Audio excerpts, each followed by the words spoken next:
Desde la llegada inminente de Xabi Alonso al club blanco, todo apuntaría a que el club daría un cambio extremo en cuanto a táctica y resultado, y más teniendo en cuenta que el Madrid venía de una temporada pésima futbolísticamente hablando. Recibieron 84 goles en contra, una cifra que no veían desde la temporada 98-99. Y sin dudarlo ni un segundo, era una estadística que indicaría que algo en el club no estaba bien, y era hora de hacer cambios. Florentino activaría la cartera y se desharía de piezas que no rindieron lo suficiente y haría fichajes que apuntaban a romper el mercado. Hablaré de esos fichajes un poco más adelante. Luego de su reciente eliminación en el Mundial de Clubes a mano del PSG, seríamos muy duros si cuestionamos su esquema de juego con solo llevar un mes y medio a cargo del Real Madrid, pues igual lo haré. Xabi Alonso sería el solvento técnico que el Real Madrid necesitaba. Venía a hacer una temporada histórica a cabeza del Bayer Leverkusen, y además de eso conocía mejor que nadie el club blanco. En un fútbol actual donde predomina el fútbol rápido, el contraataque, la presión y el dinamismo, todo aquel equipo que logra acoplarse a este estilo al 100% arrasará increíblemente. En Leverkusen, Xabi demostró lo dinámico que puede ser. El español no tiene un esquema fijo. Él analiza a su rival y plantea una estrategia para superarlo, algo que se nos evidenció en los 5 partidos que disputó en el Mundial de Clubes. Por lo que hemos visto, el objetivo del español es adaptar al Real Madrid a un fútbol total. Todos defienden y todos atacan. Pero, ¿qué tan posible puede ser adaptar esta idea al club blanco? Pues en estos mismos 5 partidos, esa ha sido exactamente la misión de Xabi Alonso. ¿Y cuál es su progreso? Pues veamos. En la arquería realmente no hay nada que cambiar. Courtois nunca ha sido ni será el problema del Real Madrid. Esté en las circunstancias que esté, el belga se mantendrá como el mejor portero de la actualidad, sin lugar a dudas. Continuando con la defensa, la cual está tomando un rol diferente de lo habitual. El flamante fichaje de Dinhausen sorprendió a todo el madridismo. Mientras que otros futbolistas necesitaban meses de adaptación, él solo funciona. Rompe líneas y en cuestión de días se convierte en uno de los inamovibles de Xabi Alonso. El que seguramente no sea un inamovible es Raúl Asensio, quien está siendo bombardeado por las críticas por su actuación en el Mundial de Clubes. En dichos partidos cometió un penal totalmente innecesario contra el Al-Hilal y una tarjeta roja muy infantil frente al Salzburg y un descuido amateur frente al PSG en semifinales. Por esta misma razón recurrió a Rüdiger para hacer dupla con el central español, y es una lástima, porque fue evidente la confianza que le estaba dando Xabi Alonso al darle titularidad en sus 2 primeros partidos. Alexander-Arnold se ha notado un poco más desconcertado en cuanto a la adaptación, pero como Xabi le ha dado la confianza, porque no hay otro lateral de talla mundial, el inglés ha progresado y cada vez se afianza más en el primer equipo, cumpliendo de manera aceptable el rol que se le ha impuesto, el cual es romper líneas con sus pases y encontrar huecos, porque de por sí su fuerte no es el 1 contra 1 o la velocidad. Aparté por fuera de la defensa a Fran García y a Tchouaméni, porque hay que hablar singularmente de los dos. Fran García fue un jugador que tuvo nulos reflectores en su fichaje, y siendo muy discreto. Esto poco a poco iría cambiando tras la lesión de Mendy, pero independientemente de sus minutos, el lateral no hacía actuaciones diferenciales notables, y tenía muchos errores defensivos. Con la llegada de Xabi Alonso, todo su panorama tuvo un giro 360. El esquema permitía que éste explotara su velocidad, dejándolo un poco más libre la banda y que llegara a línea de fondo. Con la nueva formación se tuvo en cuenta que este no era tan sólido en el aporte defensivo, y al ser una línea de 3, él podía estar un poco más libre siendo carrilero, porque no sería el único responsable de su banda defensivamente hablando. Por otro lado, Tchouaméni llegó costando 80 millones proveniente del Mónaco, y se suponía que sería el reemplazo de Casemiro. Se suponía. El francés decepcionó mucho a la afición, siendo un jugador poco regular y a diferencia de lo que se esperaba, no era tan diferencial con el balón en los pies, teniendo muchos errores con los que la prensa lo tildaba de sobrevalorado.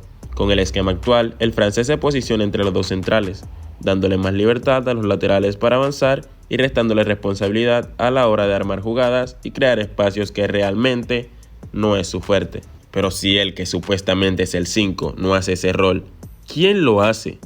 Exactamente, Arda Güler, un jugador que escasamente conseguía minutos con Ancelotti, es el que actualmente dirige al equipo, retrasándose a buscar el balón con los centrales y creando jugadas de peligro, algo muy similar al trabajo de Xabi Alonso cuando era jugador, y el turco ha cumplido de maravilla esa función, liderando las estadísticas en cuanto a pases y recuperación se trata. Este mismo estilo de juego del turco le da mucha más cabida a Fede Valverde y a Bellingham, quienes se habían visto afectados por la sobrecarga, por tener que llenar espacios que sus compañeros dejaban y cumplir su función. Fede se le está viendo un poco más suelto y con mucha más llegada como venía siendo en temporadas pasadas. Bellingham ya no tiene que ser aquel que se le veía agotado por el sacrificio defensivo. Ahora cumple con ser el centrocampista ofensivo dinámico que siempre ha sido, aunque también se le ve un proceso de adaptación, porque al parecer Xavi lo usa como referencia y como un jugador para jalar marcas y correr líneas. Por último, y el jugador diferencial de los planteamientos de Xabi Alonso, Gonzalo García. ¿Qué puedo decir de él que ya todo el mundo no haya dicho? El canterano ha hecho un paso impecable en este Mundial de Clubes. 5 aportaciones de gol en 5 partidos. Es quien lidera al club en cuanto a presiones se habla. No es un jugador estático, siempre está moviéndose por la cancha. Con o sin balón, se le ve muy enérgico. Y si es de ir a apoyar en el centro del campo en la recuperación, lo hace. Es un jugador con mucho corazón. Y a eso mismo se debe su constante comparación a Raúl González Blanco. Por fuera de ellos tenemos a Mbappé y a Vinicius Jr., quienes puntualmente no hemos visto cambios tan notables por fuera de la presión alta que impone el esquema de Xabi Alonso. Pero como lo dije en el video enfocado en Mbappé, este estilo se le llama fútbol total porque todo funciona como engrane. Todo el equipo debe presionar y forzar el contraataque y las llegadas rápidas. Deben dejar a un lado los egos. Cualquier jugador puede ser protagonista. El equipo no debe depender de individualidades de ningún jugador. Y a esto mismo se refería Luis Enrique. Creo que lo voy a mejorar el siguiente año, sin ninguna duda. Porque el hecho de tener un jugador que se movía por donde él quería implica que hay situaciones de juego que yo no controlo. El año que viene las voy a controlar todas. Todas, sin excepción. Otra contra de este estilo de juego es que si uno de los 11 jugadores no presiona, todo el equipo se viene abajo. Si Vinicius deja de correr, toda la táctica se viene abajo. Habrá un hueco más en el equipo y serán vulnerables en ese caso.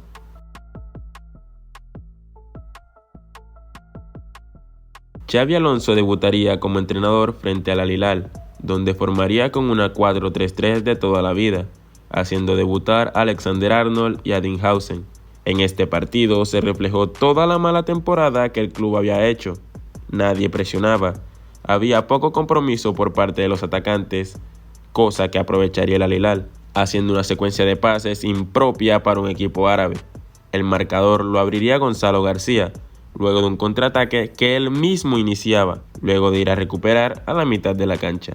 Justo antes de ir al descanso, Raúl Asensio le concede un penal a los árabes, en una jugada muy inocente, lo que cerraría un mal sabor de boca en el debut de Xabi Alonso. Pero por palabras de Thibaut Courtois, hemos estado 4 años con Ancelotti, que tenemos unos automatismos y esos automatismos tenemos que intentar cambiar a lo que quiere el míster de ahora y no es algo que en 4 días sale directamente. Estamos intentando que sí, estamos haciendo vídeos y hablando mucho y yo creo que saldrá mejor y este primer partido aprenderemos mucho. Estos mismos automatismos de Ancelotti que menciona Courtois son los que Xavi debe hacer desaparecer e imponer los suyos. Pero como lo dije, deben desaparecer egos, como los de Vini y Mbappé, para que todo el equipo reme en una misma dirección. Contra el Salzburg sería la primera vez que Xavi iniciaría con la línea de 3 y con Arda Güler como titular, quien, como antes mencioné, vendría buscando posesión entre los centrales. El primer beneficiado de la línea de 3 fue Valverde, quien notablemente se sintió mucho más libre y tranquilo. Para terminar con la cereza del pastel, un Alexander-Arnold un poco más seguro de sí mismo mandaría un pase raso para que Gonzalo García resolviera. Contra la Juve, Xavi no tendría de otra que iniciar la saga central con Rüdiger y Dinghausen por la expulsión de Raúl Asensio, y se convirtió en un acierto.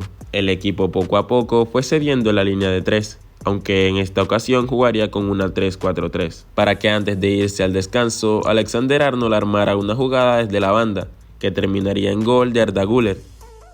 Xavi plantearía una alineación un poco diferente contra el Borussia Dortmund, una 4-3-1-2, aunque al ataque seguiría siendo una 3-5-2. Este encuentro se le vio muchísimo más sólido al Real Madrid, abriendo el marcador desde muy temprano, y luego Fran García también sumaría. Después de esto, el Madrid buscó un juego más conservador e intentó aguantar el resultado, entrando a la cancha Modric y Ceballos para cumplir esta función. Lo lograrían, hasta que llegaba el minuto 90.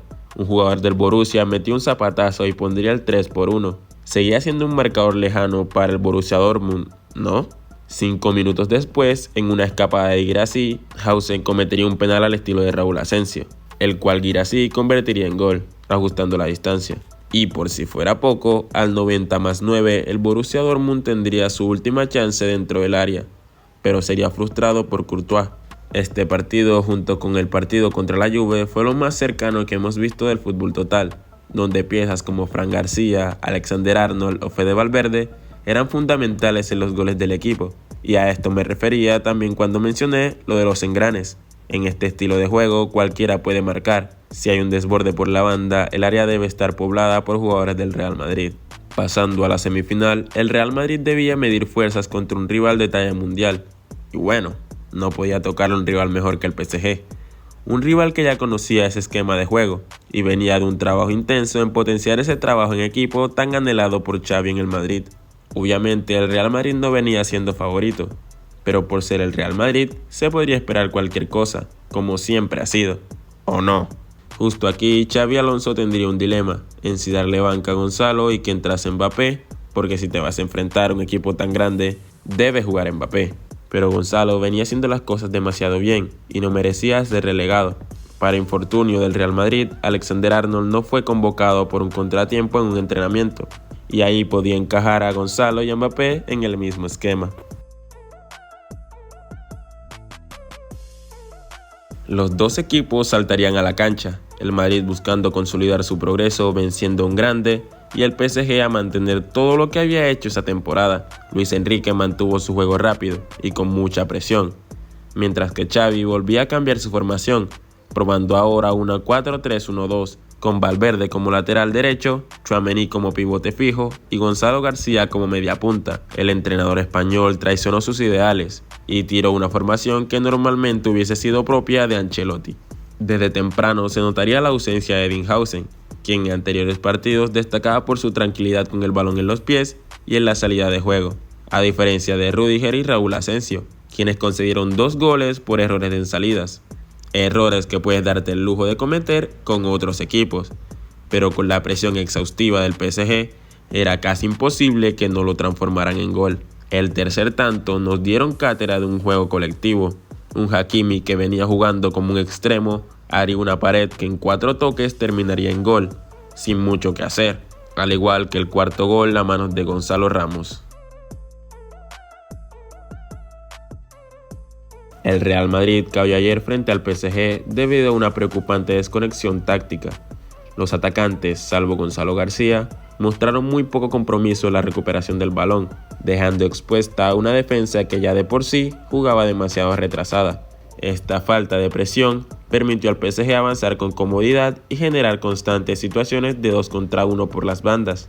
La falta de cohesión entre líneas terminó por condenar a un Madrid superado en intensidad y organización. La ausencia de William Pacho no pesó en el juego del PSG, gracias a un bloque defensivo bien estructurado y sólido en los relevos. En cambio, la baja de Eddinghausen sí se notó en el Real Madrid, ya que el central neerlandés-español es un jugador diferencial.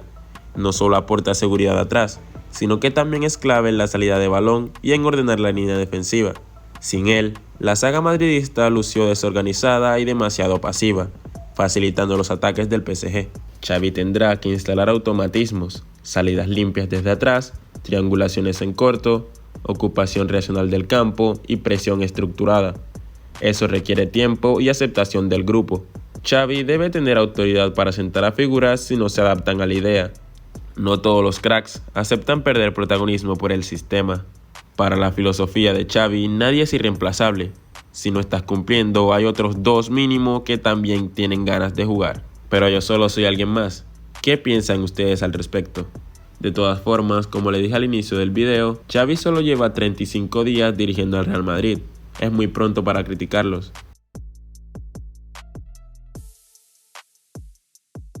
Bueno chicos, hasta aquí ha llegado el video de hoy. Espero que les haya gustado. Denle like, comenta, suscríbete y comparte. Nos vemos en un próximo video.